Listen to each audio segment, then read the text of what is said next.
संकीर्तन यज्ञ की। ओम नमो भगवते वासुदेवाय। ओम नमो भगवते वासुदेवाय। ओम नमो भगवते वासुदेवाय। ओम नमो भगवते वासुदेवाय। ओम नमो भगवते वासुदेवाय। ओम नमो भगवते वासुदेवाय। नारायणं नमस्कृत्य नरं चैव नरोत्तमं देवीं सरस्वतीं व्यासं ततो जयमुदीरयेत्। नष्टप्रायेषु अभद्रेषु नित्यं भागवत सेवया Bhagwati उत्तमश्लोके भक्तिर्भवति नैष्ठिकी। So welcome to Srīmad Bhāgavatam morning class. We are reading from Canto 1, Chapter 11, Lord Krishna's entrance into Dvārakā, texts 16 and 17. Please repeat after me. Nishamya preshtam ayantam Vasudevo Mahamanaha Akruraschograsenascha Ramascha Vikramanaha Pradyumnascha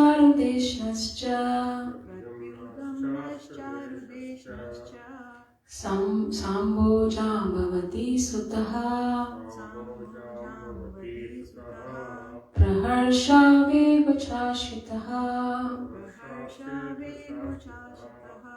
Shayanashana Bhojanaha Nishamya Prishthamayantam Vasudevo Mahamanaha Akruraschograsenascha Ramascha Vikramaha Pradyumnascha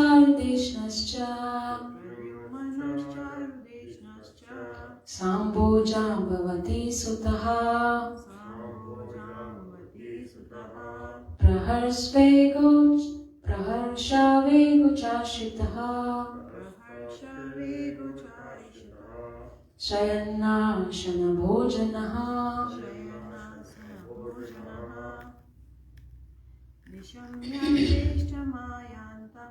Nishamya Prishthamayantam Vasudevo Mahamanaha Akruraschograsenascha Ramascha Vikramaha Pradyumnascha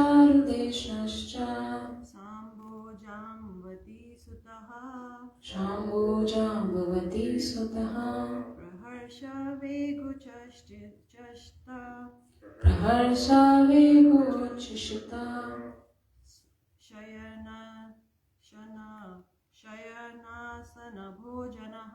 Shayanasana Bhojanaha Nishamya Prishtham Ayantam Nishamya Prishthamayantam Vasudevo Mahamanaha Akruraschograsenascha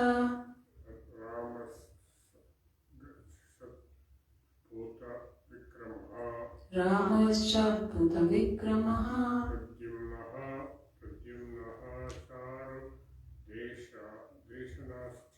Pradyumnascha Sambojambavati Sutaha Praharsha Veguchashitaha Shayanasana Bhojanaha. Nishamya. Just hearing. Preshtham. The dearmost. Ayantam. Coming home. Vasudeva. Vasudev, the father of Krishna. Mahamanaha. Magnanimous.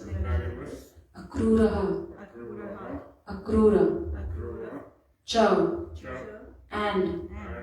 Ugrasenaha. Ugrasen. Cha.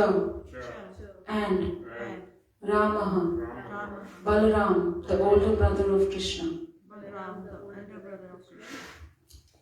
Cha. And. Adbhut. Superhuman. Vikramaha. Prowess.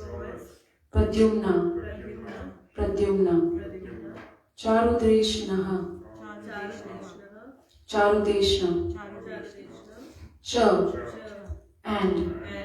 Sambaha. Samba. Jambavati Sutta.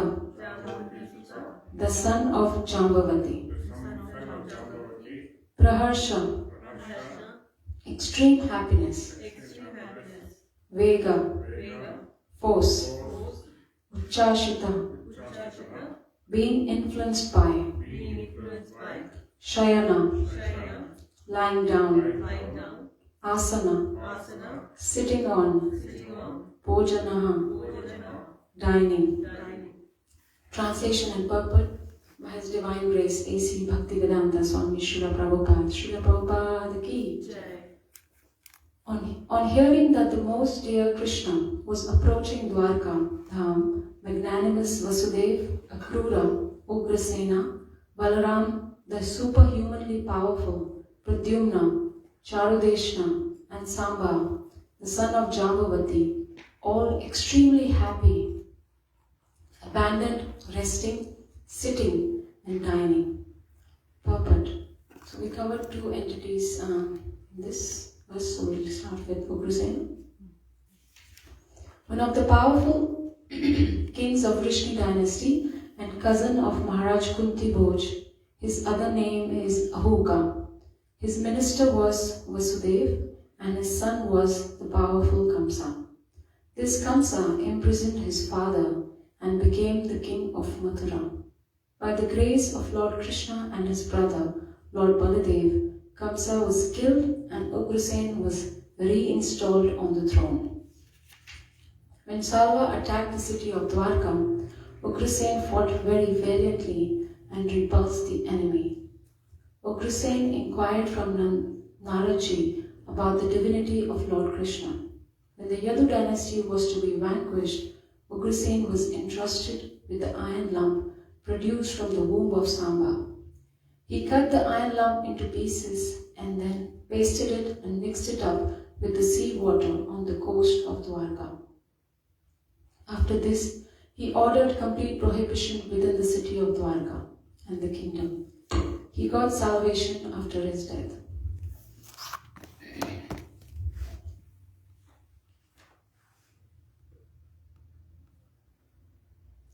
Om Ajnanaatimirandasya Jnanam Janashalakaya Chakshur Unmilitam Yena Tasmai Shri Gurve Namaha Shri Chaitanya Manovishtam Sthapitam Yena Bhutale Swayam Rupa Kadamayam Dadati Swapadantikam Vandeham Shri Guru Shri Yuta Padakamalam Shri Guru Vaishnavansha Shri Rupam Sadhajatam Sahagana Lalita Shri Vishakhanvitansha He Krishna Karuna Sindhu Dina Bandhu Jagatpate Gopesha Gopika Kanta Radha Kanta Namostute Tapta Kanchana Gaurangi Radhe Vrindavaneshwari Vishavanu Sute Devi Pranamami Haripriya Mancha Kalpatarubhyascha Kripa Sindhubhya Evacha Patitanam Pavanebhyo Vaishnavebhyo Namo Namah Namo Om Vishnupadaya Krishna Prishthaya Bhutale Srimate Bhakti Vedanta Swamini Namine Namaste Saraswati Deve Gauravani Pracharine Nirvishesha Shunyavari Pashyata Deshatarine Jai Shri Krishna Chaitanya Prabhu Nityananda Shri Advaita Gadadhara Shivasadi Gaura Bhaktavinda Hare Krishna, Krishna Krishna, Hare Hare, Hare Rama, Rama Rama, Hare Hare. So, we are reading about this personality named as Ugrasen. So, Ugrasen means, Ugra means intense, and Sena means an army or a soldier. So, it is said that he fought valiantly when city of Dvārakā was attacked by Salva. So, Salva was a demon, and he was friend of Shishupal. So, when how Shishupal was about to get married to Rukmini, and then Krishna kidnapped Rukmini, and he married Rukmini at the end. So, and because he being the friend of Shishupal, he felt very bad that the way Krishna took his friend's bride from the wedding day. So what he did is that he went to Lord Shiva. So Lord Shiva is also known as Ashutosh. Ashutosh means that one who is easily pleased. So he begged Lord Shiva that please give me an airplane that is very powerful. So powerful that it's like a big city, and it's so strong that no one can destroy it. So no animal, no man, no Rakshas, no Gandharva, and give me and especially that's with that airplane I'm able to frighten the city of Dvārakā, and so he had that desire, and he asked Lord Shiva to bless him, and then Lord Shiva told him, yes, you can have that airplane with the help of a demon Maya. So Maya helped him manufacture this large airplane, which was very big, as like a city, and then he attacked the city of Dvārakā. And that time, that so happened that Krishna and Balaram were not there in Dvārakā.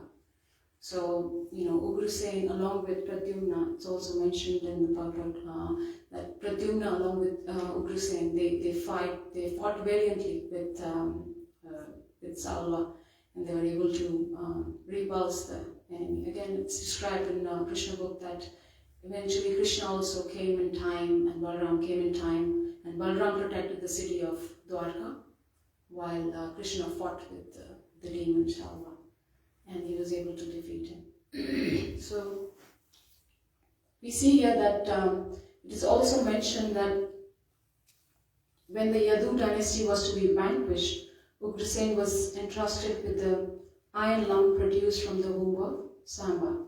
So what had happened that the dynasty of Yadu was cursed by Brahmanas. It was also cursed by Dhritarashtra's wife, Gandhari, that they will vanquish, their dynasty will also vanquish. But this curse came in the form of Brahmanas' curse. So Brahmanas, one time Brahmanas, they gathered at in the city of Dvārakā. They gathered near a river named Dvārakā, and it was a holy place, Dvārakā. And they were great sages, Narada, Vishwamitra, and they all came to that holy place. So what had happened that the young boys from the Yadu dynasty, they also came, and they arrived in a very playful mood, like how it's described in when Hanumanji was very little, and he used to play pranks on sages. So this way also they were trying to play playfully. They were trying to play pranks on these sages. And these young boys came and they dressed Samba, the son of Jambavati, as a pregnant woman. And they asked, sages in a joking way that, so what do you think will be the fruit of Samba's pregnancy, so-called pregnancy? And the sages got furious, and they cursed in a mocking way that she will give birth to a club that will destroy your family. And it's mentioned in 11th canto that so when the boys heard this, they got frightened, and then they ran back to the palace to King Ugrasen, telling them that this has happened, and we were cursed. So, Ugrasen was, like it said, he was entrusted with this lump produced from the womb of Samba. So that lump, the iron lump that was produced from Samba's body, that was broken into pieces. It was broken into and it was crushed into a powder, and then it was thrown into an ocean. And when the ocean, the fish in the ocean swallowed that powder, what happened that it got stuck in the throat of the fish, and that fish there was a hunter nearby named Jara. So Jara was the person who also happened to kill Lord Kṛṣṇa. So he mistook Krishna's foot as deer's face. So the piece of iron lump was found in the body of the fish and was found by the hunter Jara. And Jara took that, and then later we see that in chapter 13, 11th canto, how it's described that that was used, and he was very morose that, oh, I killed the personality of Godhead. But then Krishna said, no, it's my plan, because I want to wind up the pastimes of my dynasty here, and that's why. And how the other Yadus were killed was, so how these waves were carrying these parts of the iron lump powder. So what had happened that these waves carried, and they'd carried to the shore where they were implanted, and they grew into a grove of canes.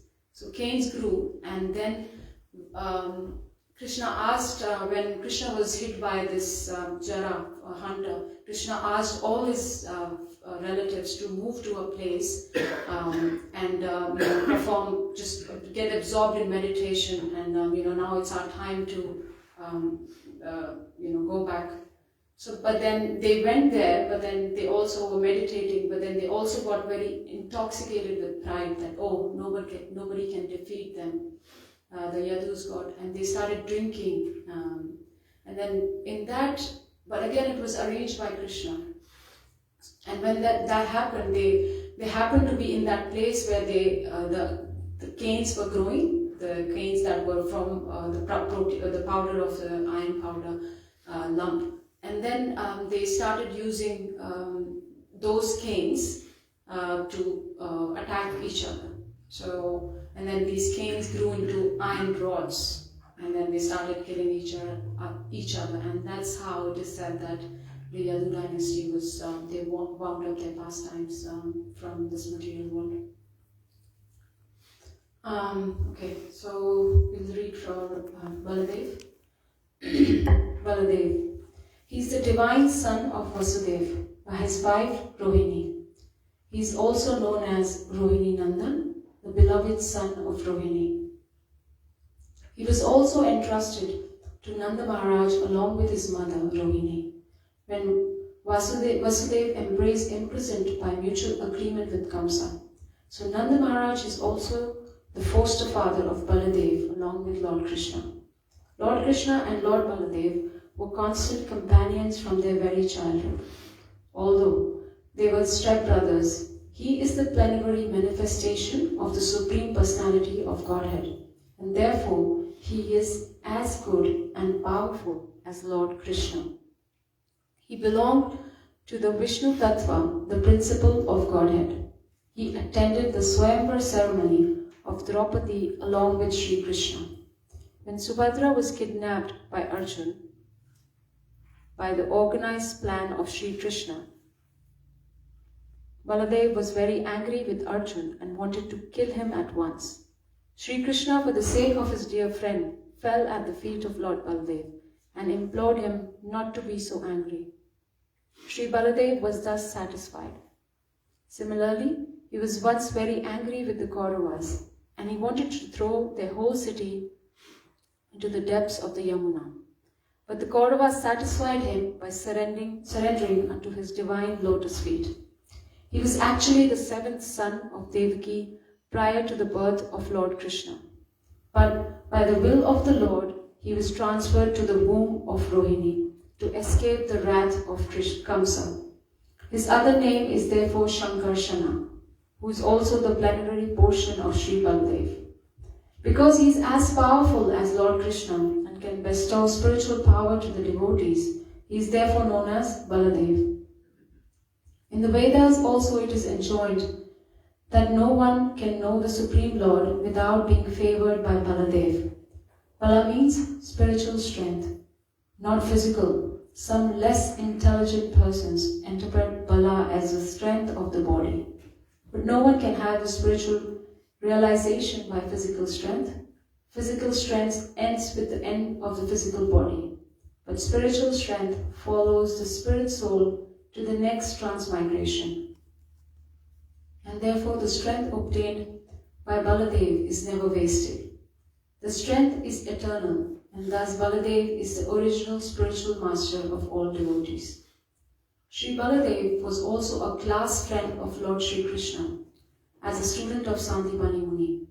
In his childhood, he killed many asuras along with Sri Krishna, and specifically he killed the Dhenukasura at Talavan. During the Kurukshetra battle, he remained neutral and he tried his best not to bring about the fight.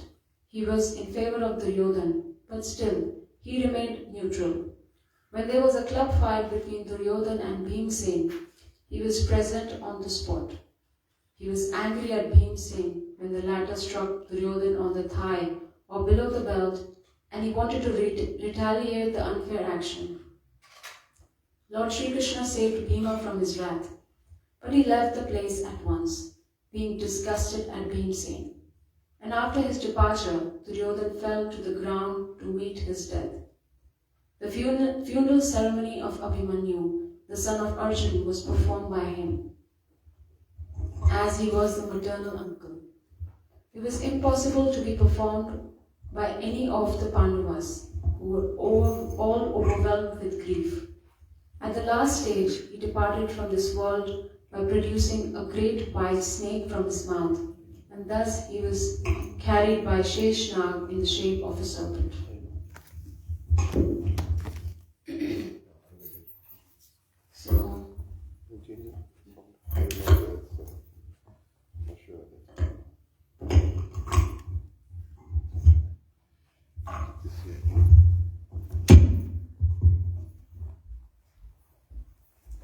So here in the verse we say, we see here that Prabhupada mentions in the second part of the verse, Praharsha Vego Choshita Shayan Ashana Bhojana. Praharsha, it's mentioned that all these personalities, they were extremely happy and they abandoned Shayan, Ashan and Bhojana, which means resting, sitting and dining. So we see these activities are very important for us conditioned souls. Sleeping, we can sleep as much as we want, but or eat, but because we know that, beyond a certain capacity we cannot digest. That's why we stop ourselves from, if we are allowed to eat, we can, if our body is able to digest, because it's palatable for the tongue, we will not mind eating.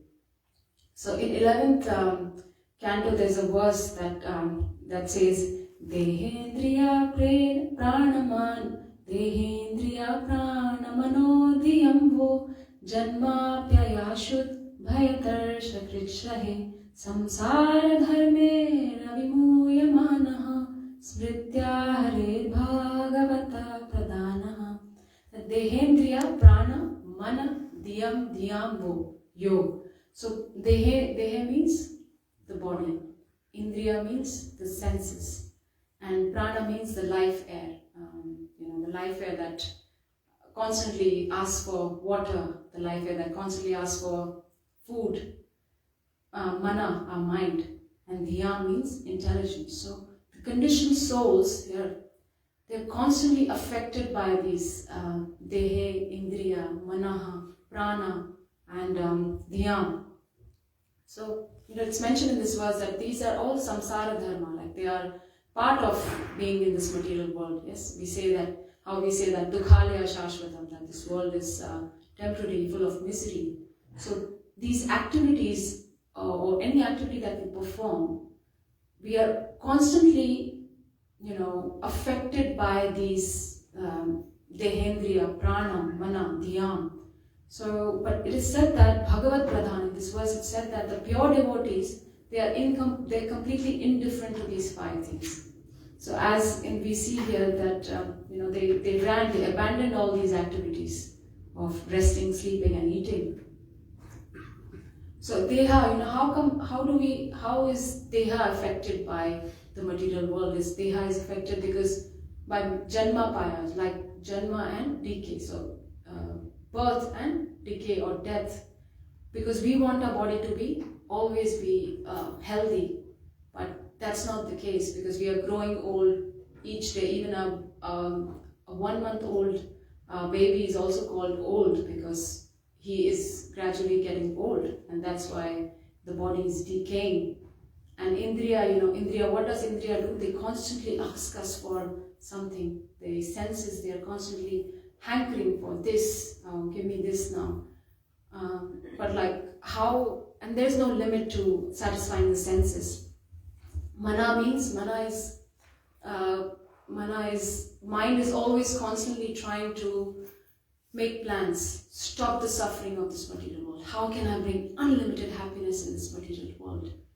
And Diham means intelligent. So intelligent is always hankering for something that cannot be obtained. We dream of something that is impossible, and that's how. So all these 5 pushings, they always cause living entities to remain disturbed. In this constantly trying to. So Madhavacharya, one of the principal Gaudiya Vaishnavas, he writes in this commentary of this verse that when we are identifying ourselves with the body, we are trying to protect it all the time, but we can't do it. We are trying to think that, oh yes, I want to stay healthy always, but that never happens, right? When we are trying to identifying ourselves with the mind, our mind is constantly, if we desire for one thing and then we get it, the mind is happy, but then he wants more. He wants more, like how it says that, when our desires are satisfied, we become greedy. But when the desires are not satisfied, we become angry. And then that anger leads to delusion, the bewilderment of memory, intelligence is lost. So how, these 5 things are kind of binding us all the time in this material world. They're binding us to be miserable. But as opposed to these living entities who are mentioned here, that they are free from these pushings of 5 senses, the pushing of the mind, the pushing of the intelligence, because they have this intelligence which is given to them by Kṛṣṇa. They are in their spiritual consciousness, and by dint of their spiritual consciousness, they are absorbed in Kṛṣṇa. So when we are not absorbed in Kṛṣṇa, what happens? Then we are immediately lower things, they assume importance. So when we were not in Kṛṣṇa consciousness, we were so absorbed in we are still doing the same things, but then the center of those activities has shifted from our senses to Kṛṣṇa's senses, or Kṛṣṇa's pleasure, or what will be best for my plan to go back to Godhead. So look how before we were in Kṛṣṇa consciousness, we were going to work, we were increasing our bank balance, but that was for the pleasure of our senses, of our children, and we're still doing those activities, we're still going to work, but then that greed of acquiring things has reduced considerably. The greed is still there, but our focus has, or at least we have trained our mind to focus on a better plan, on Kṛṣṇa's plan. So in this kind of information is also given in other places in Bhāgavatam. Prahlāda Maharaj also prays to, when Lord Nrsimhadev appears, Prahlāda Maharaj prays that Naivodhi jive para duratyaya vaitar nayas tvad virya gunana mahamrita magna chitaha. Virya Gayana means that my Lord, I am so absorbed in your thoughts that I don't feel any suffering in the material world. You know how we say that Vishaya Purna Sukhayate. Vishaya Purna Sukhayate means, Vishwa Purna Sukhayate means that even the pure devotees, they don't feel the suffering in the material world. Why? Because they are completely absorbed in Krishna's. So here in this verse it said that Praharsha means extreme happiness, Vega, force, and Uchashita means being influenced by, Shayana means lying down, Asana means sitting on. So all these personalities, they forgot lying down, sitting, eating, because their Lord was coming and they wanted to welcome their Lord. So one such, even because we are not absorbed always in Krishna consciousness or Krishna's thoughts, we are absorbed in lower modes of nature. Even when we are in Vrindavan, I can personally say that for myself. There was once Sachinandan Maharaj was he was taking a group of devotees for the parikrama, Vrindavan parikrama, and the devotees had already walked a considerable distance, and it's not easy to walk. It's not like Brisbane, nice parks or nice roads. It's dusty, or at least the material eyes see the discomfort in the dham also. So the devotees had already walked a considerable distance, and they were thirsty, they were hungry. It's already 2:30 in the afternoon, and Sachinandan Maharaj starts to give his talk, and he could sense that the devotees are tired, and the devotees were, instead of being absorbed in the thoughts of Krishna, they were talking about, oh, when will they serve prasadam? They were doing prasad katha instead of Krishna katha. So, Sachinandan Maharaj started his talk by saying that Bhakti Vinod Thakur, the spiritual master, father of Bhaktisiddhanta Saraswati Prabhupada, he started the talk that, he says, Bhakti Vinod Thakur says, that when he's in Vrindavan, when he's walking on the sands of Vrindavan, any pebble, any thorn that gets stuck in his foot, or is picked by, he gets hurt with that, he actually experienced far greater happiness than the happiness experienced by Brahmananda. Brahmananda is basically cessation of material life and death, so cycle of birth and death. So he starts by saying that, even if we are experiencing this discomforts in the dham, we have to be absorbed that this dham is a chintamani dham. Brahma Samhita says, chintamani prakarasatma sukalpa vriksha laksha vritesha surabhira vipalayantam lakshmi vritesha Sadasabhrama Sevyamanam Govindamadi Purusham Tamaham Vajami. That this dham is filled with these stones, this chintamani, means you desire and it gives you. Kalpa Vriksha trees means any tree that you go here in Vrindavan is Kalpa Vriksha. So you ask anything and it delivers, it gives you. So if we are absorbed in these thoughts, then that means we are identifying ourselves with the soul. We are not identifying ourselves with the body. And then these pushings of our material body, they reduces. It's still there. So I can personally say for myself, when we went to Vrindavan with our Guru Maharaj, it was 2022 September, and this was our last parikrama that our Guru Maharaj. So he called, before he left this world, so he called all his disciples from all over the world, and there were about 500, 600 of us. And it was month of September, so we thought, month of September is fine, it's not that hot. But when we went there, it was super hot, it was super humid. Though the buses were AC buses, but the AC was not working. And it was because, this is part of Vrindavan. When you go to Vrindavan, my Guru Maharaj used to say that it is a tapo bhumi. Tapo bhumi means the bhumi where you have to perform tapa, austerities. It's not easy to, just take a ticket and go to Vrindavan. It's not easy. So when we were there, it was so hot and the conditions were so tough that people from the Western body, and they were actually getting fainted, and it was so bad. And there I could see myself that, oh, I have 2 kids, oh, wearing the sari, oh, going to the parikrama, going on a bus, it's so hard. I might not do it, I might just do it alternate day, I might not go every day. So my mind was thinking like this, and as opposed to our Guru Maharaj, who's in the last stage of cancer, he's fighting, and it is said that the moment he got to know that he's suffering from cancer till the day he left his body, he did not take any painkillers. And I'm sure that pain there must be there. But when we hear these examples that that Baladev or Kṛṣṇa, they forgot their eating, sleeping. It's not only these personalities, we also see these personalities nowadays. Our spiritual masters are very powerful.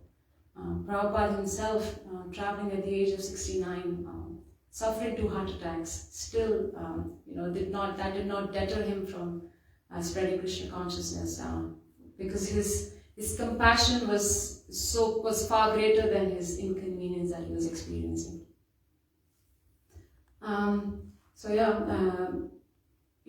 So when we are absorbed in Krishna's thoughts, then we understand that there is inconvenience. Of course, there is inconvenience. We cannot deny that. We have identified ourselves for so long with this body that there will be inconvenience. But yes, when we have these examples in front of us, when we have these understanding of the difference between the body and the soul, we get a bigger perspective. So does that mean when we understand these pastimes, when we read about these pastimes, does that mean that we stop eating, we stop resting, we don't give up we just give up, oh no, I'm not the body, I'm the soul. No, it's not like that. We have to start from where we are. We have to recognize, we have to acknowledge our position. We have to recognize our weaknesses. We have to recognize our strengths. So how we have to start from where and we have to also realize that how far we have come. It's always not about the goal, yes, it's also about the goal, but also how far we have come, because that gives us inspiration. What I was doing 10 years back and what I'm doing 10 years after. So these descriptions, when we hear, once I asked my Guru Maharaj this question that, when you hear about Shad Goswamis or these acharyas, it's overwhelming to hear them sometimes, isn't it? That, they have Nihar Achara, Shad Goswami Ashtakam, Srinivas Acharya writes that they've forgotten sleeping, they don't remember about eating. How can you do that? Like being in this conditioned world, in this body. And then, my Guru Maharaj gave an answer that we cannot imitate them. We can never imitate these personalities because, but we follow in their footsteps.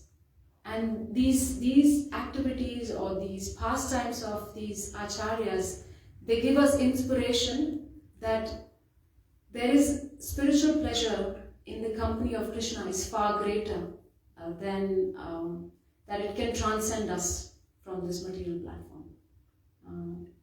Because for example, I can say for myself that when speaking about Ekadashi fast or fasting on half-day fasting or Janmashtami fasting was very hard initially. That, it's still hard. But now you have understanding why we are doing it. So this gives us, and what sort of pleasure we are going to get after, performing these austerities for the pleasure of Krishna. And like I said, that again, taking baby steps, not saying that, from now on, I'm only going to take 2 days, 2 meals a day or 1 meal a day. Not like that. We have to recognize how far we have come, though, and how far we have to go. So when Prabhupada is explaining all these personalities, he's explaining, he could have just said that this is, how Ugrasena, Baladev and Pradyumna, they came running, but he's explaining about these personalities. Can Can anyone guess what is the reason why he's explaining about these personalities? I think here Prabhupada is mentioning that they are very great personalities. Still, when Krishna is coming, they are so like they have that feeling for Krishna and they've forgotten their greatness and they just want to serve him. Yeah. Yes, yeah. So, these personalities, these activities are mentioned here as one of the reasons is that because we get inspiration that they are living entities and they are leaving everything for the pleasure of Krishna. At the same time, unless we know about their glorious activities, we cannot appreciate their pastimes. Yes? Because unless we don't know how glorious Baladev is, how can we give importance to these personalities? For example, when we joined ISKCON, I joined ISKCON, you know how they, at the end of the Aarti, they say, Jaya Gauranitai. And I had never heard of Gauranitai in India, back in India. It was a new name for me. Or Panchatattva mantra, Jai Shri Krishna Chaitanya, Prabhu Nityananda, Shri Advaita Gadadhara, Shivasadi Gaurabha. Never heard of these personalities, and I used to wonder, who these personalities are. But gradually, when we started our Bhakti Vriksha, our Shiksha Guru, Dvijavara Prabhu, he actually explained us. He spent like 2 hours or something explaining about these personalities, who these are. And now when we sing when I sing the Panchatattva mantra, I know, of course, there is so much to know about these personalities. But at least you know their tattva. There's the significance that they have performed in the Leela of Mahaprabhu. And then when you sing this now, it makes much more, you feel closer to them. One time, Swayam Bhagavan Keshav Maharaj, when he was not a sannyasi, when he was a brahmachari. So my Guru Maharaj had taken a parikrama of, I think he'd taken them to Bangladesh, where, because there is one part of, in Bangladesh there are devotees, like Lord Chaitanya had performed his pastimes there as well. And it was Haridas Thakur's samadhi that they went to. And then Sutapa Prabhu, he was known by that name that time, and he was, pouring his obeisances to the samadhi, and they had spent few days in that parikrama, and then Guru Maharaj came from behind and told him, that now you can, now you realize, now you have a better connection with Haridas Thakur, because you have spent time, you have heard about him, and we know how glorious they are. So we have to find time when we read about these, how we celebrate so many days. It's Bhakti Vinod Thakur appearance days, Bhakti Siddhanta Saraswati Thakur's disappearance day. We celebrate these.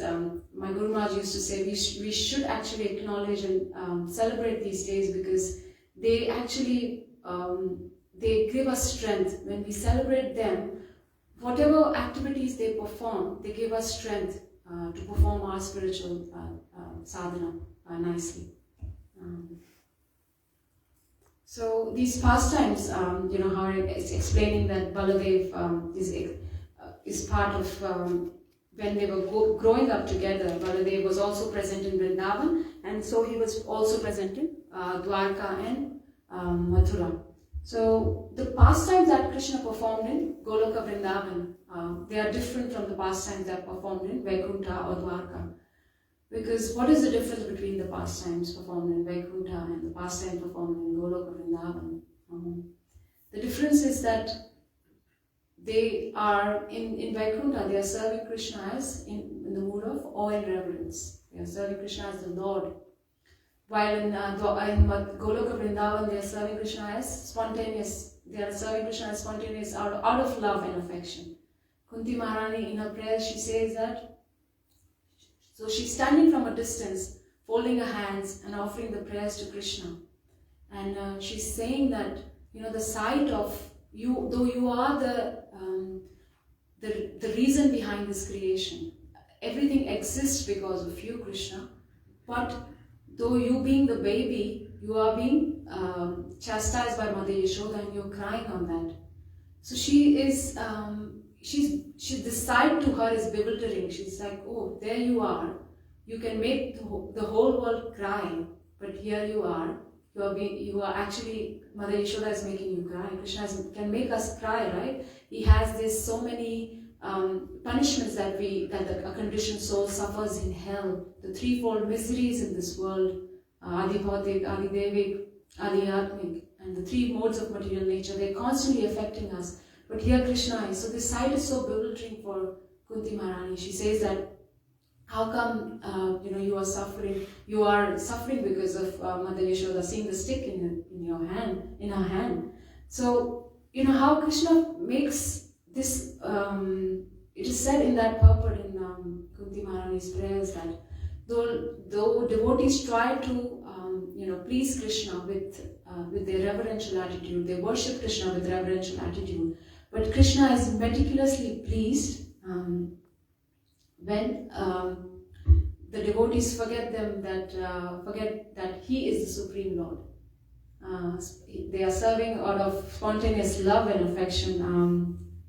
Can't find that line, but it says that they forget his position. When they forget the position of Supreme Personality of Godhead and treat him as one of his friends, his lover or his child, then Krishna is more pleased. But of course, we follow the footsteps of Prabhupada, and Prabhupada has asked us to serve in the Dasya Bhav. But Baladev is also performing one of such role.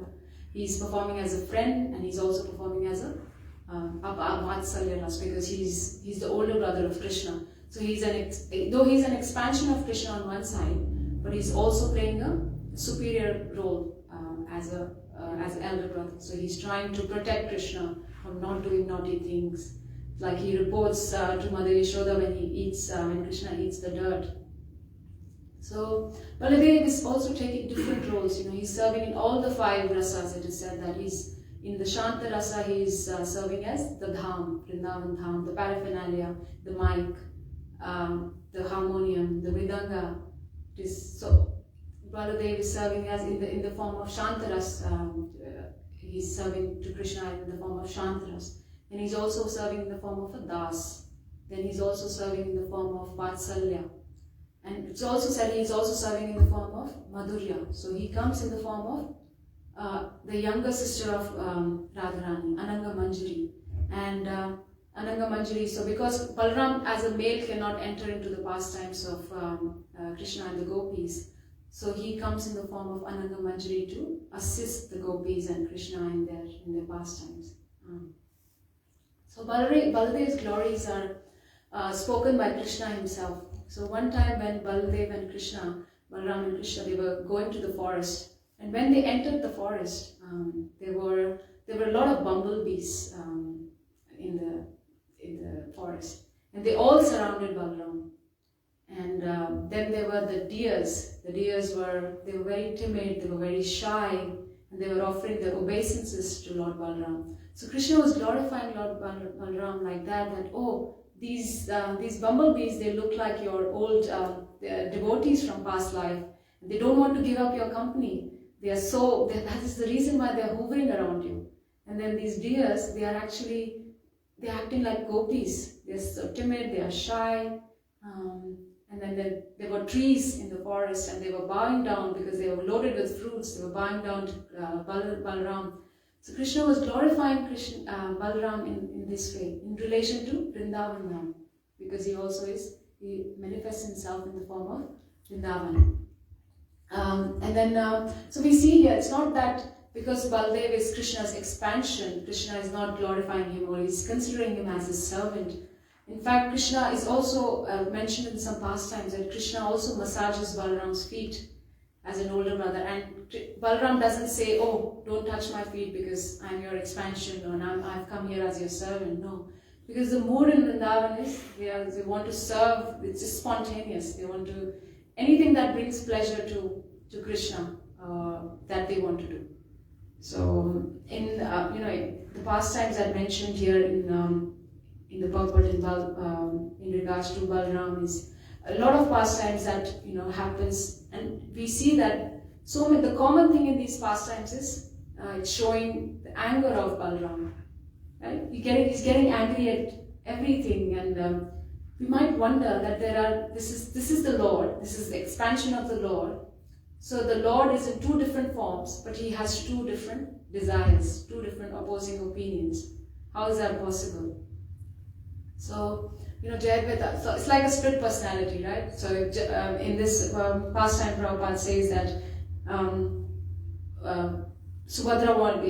Balaram wanted Subhadra to marry Duryodhana, while Krishna wanted Subhadra to marry Arjuna. So how can these two personalities, they are one personality, two different forms, but they have two opposing opinions. So Jayadvaita Maharaj says that there is nothing absent in the supreme absolute truth. Even the split personality is present in the absolute truth. And that's how it manifests. So we might wonder that, how come Balaram is acting like this? We also see in Ramayana, how Lakshmana was so overprotective about Ram and Mother Sita, Lord Ram. So once what had happened was that when they were in the forest, they heard a huge army coming towards them.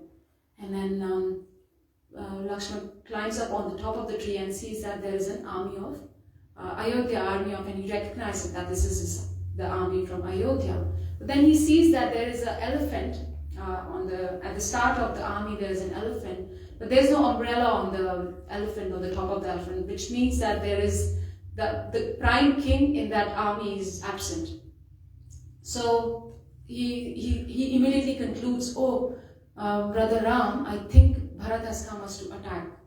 He's not happy with the kingdom, and now he's coming to attack us. But immediately Lord Ram smiles and he says that, Bharat has actually come to give up the kingdom. He's not coming here to, but Lakshman, if you are so eager to become the king, you can kill both of us and become the king. So then, Lakshman is immediately ashamed, and then he just realizes, but then, we might just judge that, this is the mistake done by the expansion of the Lord. But actually Prabhupada says that unless this is the same Lakshman who is laying the bed for Mother Sita and Lord Ram, he's protecting them. In fact, he gave up his sleep for the 14 years that he was with them to protect them. Once it is mentioned that King Guha was, when they were in the kingdom of Guha, and Guha asked them that, I can give you soldiers, why do you have to wake up at night, Lakshman? But Lakshman refused, no, I want to protect them. So we can see that this same Lakshman who is ready to give up his sleep for the protection of the Lord, so his anger is also not material anger, it's a transcendental anger, because that's for the service of the Lord. Because that anger is coming for what will please Krishna. So in this case also, Baladev wants Subhadra to marry Duryodhana. So it's not that, what had happened when then Arjuna came as a mendicant, dressed as a mendicant, and he accepted in the service from Subhadra. And then he kidnapped Subhadra and flew away with Subhadra. So it was not that Balaram was not aware of the fact that this is Arjuna and he's coming dressed as a mendicant. He was aware of that, but he was acting in a way, because if Balaram was also on Krishna's side, there would have been no charm in the pastime, right? So Krishna, these devotees are always trying their best to what will give pleasure to Krishna. Like we see in the prayers of Bhishmadev, because Krishna wanted Bhishmadev to be on the other side of the battlefield, of the war, and that's the reason why he came as he was fighting with, because he wanted a Virya Ras, to show his Virya Ras with Bhishmadev, and that's why he came. He was in the opposite army. So there's another pastime. There's so many pastimes of Lord Baladev. There's another pastime where Lord Balaram is having a chess game with Rukmi. Rukmi is the brother of Rukmini. So what had happened in the game was he had already lost. Rukmini had already lost, but he was acting as if he had won, and he was making fun and laughing at Lord Balram. So there was it was an assembly of kings, and there was a king named by Kashiraj, and he was also laughing at Balram that ho, you lost. And then Balram gave him a tight slap, and his teeth fell off. And then he gave one stroke to Rukmi, and then Rukmi fainted. So at that time, Krishna was also present, but Krishna was, he did not congratulate. He wanted to congratulate Balram. Oh wow, you did. It's so much fun. How the brothers share this friendship amongst each other. So, but then he was aware that Rukmini is around, and she wouldn't appreciate. So we see that how Krishna is in a dilemma. We can't imagine Krishna being in a dilemma, but in this case he's in a dilemma. So why? And these pastimes, when we hear about these pastimes, they give us joy. It gives us joy in our heart that, oh wow, Krishna is also acting sometimes as an ordinary human being, though he is the supreme personality of Godhead, but he's acting so that it gives joy to his devotees, to his devotees. So how Kunti Maharani prays in, it says that these pastimes, they uplift our spirits. That, oh, Krishna is also, and then she prays in that verse 1.836, Srimanti Gayanti Grinanti Avikshnasha Smaranti Nandanti Tavehitam Jana Taeva Pashyanti Achirena Tavakam Bhava Pravaho Paramam Padambujam. Bhava Pravaho means that these pastimes of Krishna, when we hear about them, when we talk about that, and then when we hear devotees talking about them, what they do is, they Bhava Pravaha, they put us above this material condition of life, this worldly consciousness, and then we can be absorbed in these pastimes. There's another verse in Bhagavatam, because we see here in the material world we are constantly hankering for things, constantly hankering for Kṛṣṇa. It said that in Prabhupada describes in this purport of 4th canto that Yatre dayante katha mrishtas Trishnaya prashamo yataha nirvairam yatra bhuteshu nodvego yatra kaśchanaha. So Trishnaya prashamo yataha. That whenever katha or the topics of transcendental world are discussed, the members of the audience, they forget all kinds of material hankerings, at least for the time being. Not only that, they are no longer envious of one another, nor do they suffer from anxiety or fear. So, we are constantly devoured by these pushings of material things. Oh, I want that. Oh, I want that. But it's said that when we are hearing, at least for the time being means, but at least when we are hearing the katha, we are free from material hankerings and envy. So does that mean we have to hear 24/7? If it is possible, yes. But if it's not possible, at least hear in the morning and then at least be absorbed in those thoughts of Krishna, so that we can be free from envy and material hankerings. So when the prayer by Kunti Maharani about Srimanti Gayanti, it translates as, O Krishna, those who continuously hear, chant and repeat your transcendental activities or take pleasure in others doing so, certainly see your lotus feet, which alone can stop the repetition of birth and death. So there are a lot of pastimes of Krishna and Balaram that Prabhupada has mentioned here. There's another pastime where Kauravas were ill-treating Balaram. So what had happened was Duryodhan had arranged a swayamvar for his daughter Lakshmana, and Sambha, who was son of Sambho Jambavati Sudha, who was son of Jambavati and Krishna. So Sambha happened to be there, and then he kidnapped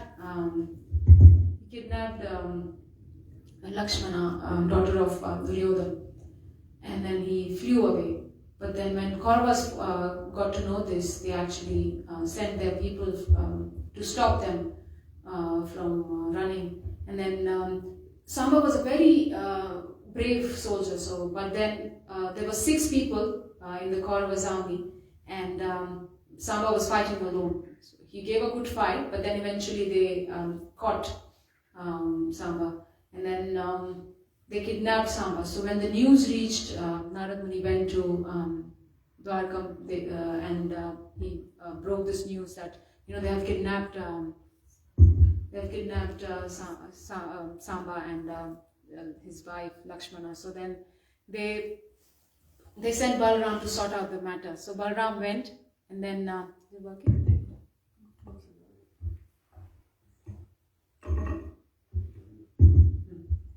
So Balaram went, and then he was staying outside Hastinapur, and then when he said, okay, he sent his messengers that now, please release Samba, because it was not a fair fight. There were 6 people, including Kṛṣṇa and other soldiers from your army, and you had sent them, and it was only one Samba. So it was not a fair fight. So just release Samba and Lakshmana. And but then Duryodhan was like, no, I'm not going to do that.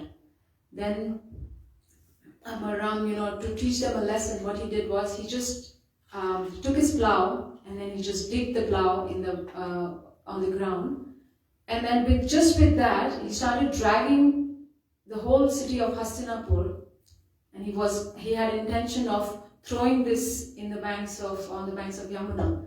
So then when this happened, it was like an earthquake, a massive earthquake that they were experiencing. So then they realized their mistake, and then what they did was they put Samba in the front and Lakshmana behind, and then they were behind this couple, and they started saying that, oh, just forgive us, we were just joking. Of course, you just take them and get them married. So we see how it says here that Bala also means Bala means spiritual strength, but we also see that Balaram was very strong. And the verse it says Ramas Cha Adbhuta Vikrama. Cha Adbhuta Vikrama means superhuman prowess. So Balaram was blessed with superhuman prowess. So just simply by hearing this heroic activities of the Lord, our servitorship to Krishna increases. In first canto, 7th chapter, we hear that verse, Yasya Vaishruya Manana, Krishna Parama Purushe, Bhakti Utpade Pumsa, Shoka Moha Bhayavaha. By giving oral reception to these topics of Krishna and his associates, the bhakti in our heart increases. We feel joyful, and then what happens is Shoka Moha Bhayavaha, that any lamentation, illusion that we are on any attachment, it reduces. Then again, there was another pastime of Roma Harsha Sutta, where Balaram killed him with a kushagrass. So every act that we see here that Balaram is performing is full of lesson. There's another pastime where Prabhupada says, mentioned about Yamuna, that once Yamuna was, Balaram called Yamuna river, and she did not come. She ignored Balaram's request. And then Balaram became so angry, and he warned that he's going to cut Yamuna into pieces. So it was not that Yamuna did not like Krishna or Balaram. She loved Krishna, but then she casually took Balaram's position as casual, Balaram's position as casual. So it is said that we cannot approach Krishna without the Guru, because Guru represents, Baladev represents Adi Guru. And of course, Yamuna is just acting for us so that Balaram can teach us a lesson. She equally respects both of them, but this is just to show that we cannot approach Krishna without the mercy of the Guru. We also find a lot of pastimes of Raghunath Das Goswami in Chaitanya Charitamrita, where he's trying to approach Chaitanya Mahaprabhu, and then But when he goes through Lord Nityananda, he gets Mahaprabhu, Mercy of Mahaprabhu. So, we might think that, after hearing these pastimes, Krishna is, Balaram is such an angry person. There's a bhajan written by Lochan Das Thakur. It says, Akrodha Paramananda Nityanandara Abhimana Shunya Nitai Nagare Vedai. Akrodha Paramananda. Akrodha means the one who doesn't get angry. So she's saying that, Lochan Das Thakur is saying that this person Nityananda is not different from Balaram, and he's the one who never gets angry. It's because he never gets materially angry. He's getting transcendental anger. But there is a difference between material anger and transcendental anger, right? When we get angry, our lips quiver, our heart rate increases, and we are in a bad mood for some time. We just don't, we don't, it's not like, our anger is born out of love or totally just because of, I wanted to correct that devotee or like that. No, it's not purely based on compassion or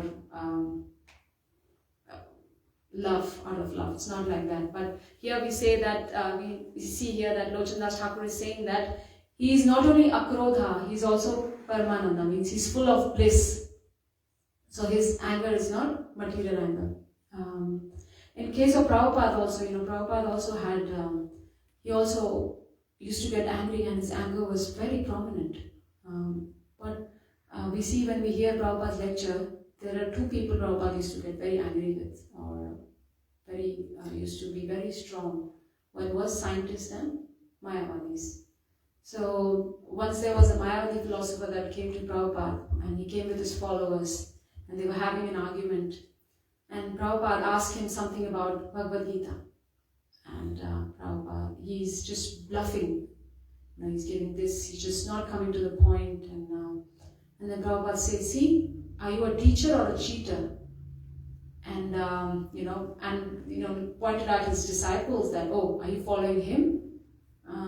So then Prabhupada was very straightforward with, he did not try to change when devotees asked him, Prabhupada, can we change the name from International Society for God Consciousness? Prabhupada was very adamant, I'm not going to change the fact so that it can appeal to everybody. No, it is something, Krishna is the God. So I'm not going to change. He did not change his ways, when he was preaching. He did not change his ways, his dressing, though he was in a Western country. There's one incident when Prabhupada was with Bhurijan Prabhu and his wife, Jagatarani Mataji. So when Prabhupada visited them, and they were, and Prabhupada knew that they are not following the morning program. So they were in the car, and Prabhupada was sitting beside them, and they were also not following the etiquette. So Bhurijan Prabhu and Jagatarani Mataji they are the people who started the center in Hong Kong. So what had happened that Prabhupada sent Bhurijan Prabhu first, that you go to Hong Kong and preach, start a center there. And when he reached there, a few months passed, and he wrote to Prabhupada that, I'm so alone here. So Prabhupada sent him Jagatarani Mataji. Okay, she's your wife now. That's how they got married.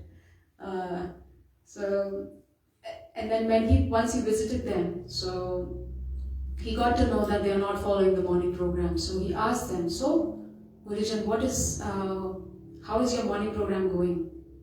So then he said, as such, Prabhupada, we don't follow any morning program. And then Prabhupada got very furious. Prabhupada said, what do you mean? And then Jagatarani, his wife, said that, Prabhupada, because it's so cold here that people don't come in the morning. Guests don't come in the morning for the morning program. So Prabhupada said, I'm not talking about your morning, guest morning program. I'm talking about your morning program. What is your morning program? And then Bhurijan Prabhu recalls that it was like the way Prabhupada was so angry, he said it was like a surgery without anesthesia. It was so painful. And for Mataji it was unbearable. But then Prabhupada, being Prabhupada, his anger is transcendental anger. So the next day he called them, and Jagadharani Mataji was very cautious, and she said, I'm going to stay outside the room, you go inside. And then Prabhu went inside, and Prabhupada asked him that, oh, I have written this purport on Chaitanya Charitamrita. It's mentioned in, I think, I can't remember which Leela it is, but it's in Chaitanya Charitamrita about Rupa Goswami and how he had met, how Rupa Goswami met Mahaprabhu. So then he writes in that purport, Prabhupada had recorded in the dictaphone, and he played for Bhagavan Prabhu, that how, bhakti, the seed given by Bhakti Beach, or the Bhakti seed given by the Guru, is something to be protected always, and ensuring that no weeds are growing around it, and we are safeguarding it, protecting it, the way a disciple, like how a gardener protects their farm. And then Bhagavan Prabhu was in tears that here Prabhupada is still trying to, though I'm not at that level yet, but he's still trying to make up with me, and he's trying to tell me that how important these things that I've introduced in Krishna consciousness are. It's not something to be taken lightly. And then he called he asked, where is your wife? Oh, Prabhupada, she's waiting outside. Oh, no, just call her. And then she went inside, and then Prabhupada gave her, she was sobbing. She was in tears. And then Prabhupada took out his ring and gave it to Jagadharani Mataji. And when Prabhupada did not say at that time, and he did not say anything to her, because he could sense that Prabhupada knew what to say at the right time.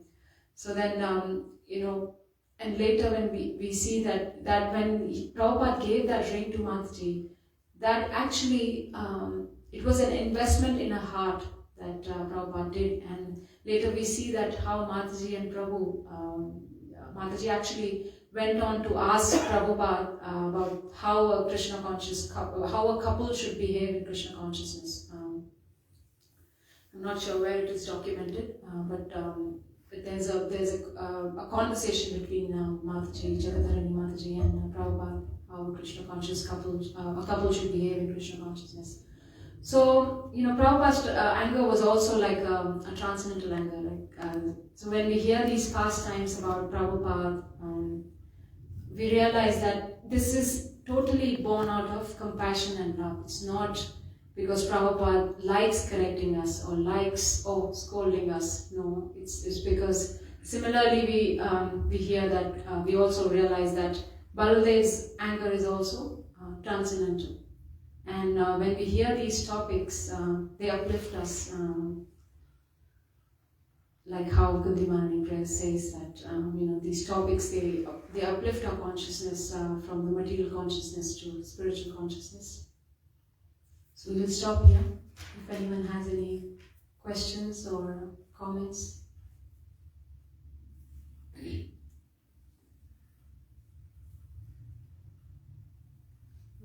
Very nice class. Srīmad Bhāgavatam ki, Jagat Guru Srila Prabhupada ki.